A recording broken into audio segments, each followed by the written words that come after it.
Wala po silang 13. Kahit grade 1, marunong magbilang. Kailangan ng 13.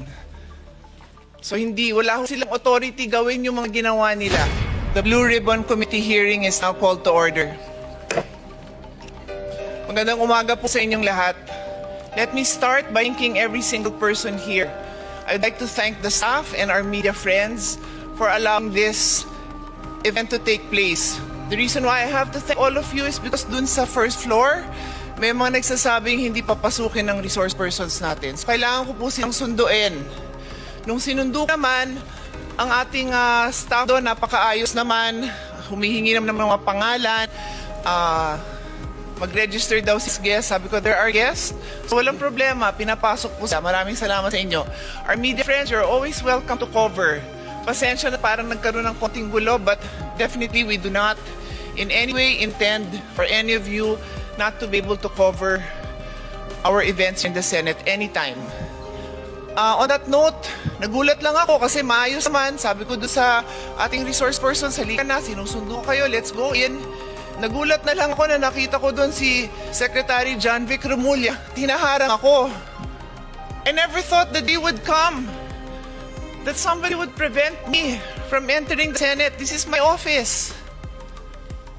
Again, thank you. Di ko rin nakalain na yung Senate staff, yung media, dahil nasama na kayo doon, kayo pang nakatulong na makarating ako dito sa hearing na to. This is the Senate. This is the halls of democracy. We will hold our hearing and we will continue. So hindi na ho akong papaligoy-ligoy. Good morning again po sa inyong lahat.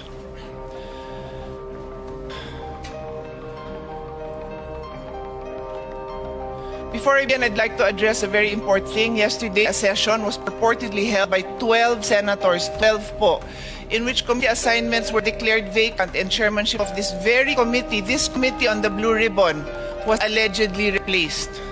I stand before you today to state clearly and unequivocally that session was invalid. Wala po silang 13. Kahit grade 1, marunong magbilang. Kailangan ng 13.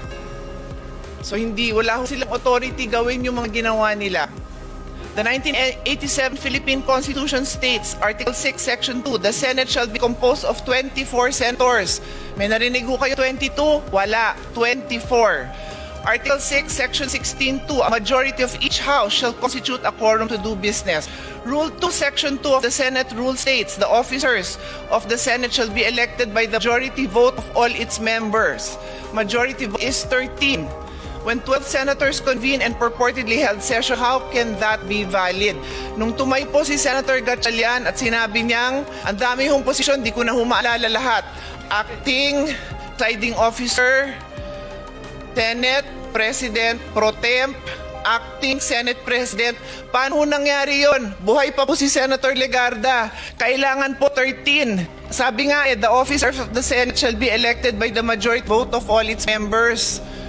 Buhay pa si Senator Legarda, hindi pa ho siya pinapalitan. Kaya hindi ho pwedeng magkaroon ng another Senate President Pro Temp.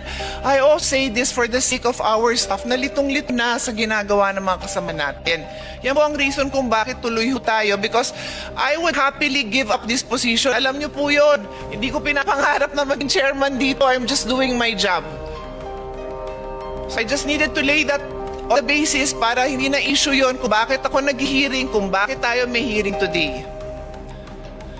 I have a longer speech, but because of the events that have transpired, I want to give floor to the Senate President, and then I will turn this over to the subcommittee chairman, Senator Marcoleta. I have already issued a letter to him. Later on, babasahin ko. Nasa karapatan ko din po yon as chairman of the committee. Kine-question nyo nung sinabi ni Senate President na magkakaroon ng subcommittee. Napakaluwanag din sa rules namin. The chairman can create any subcommittee anytime. It can be verbal, it can be written, it can be text. Lahat na ng versions na ginawa ko. So valid po itong pag-create natin ng subcommittee. In any case, nandito din po ako.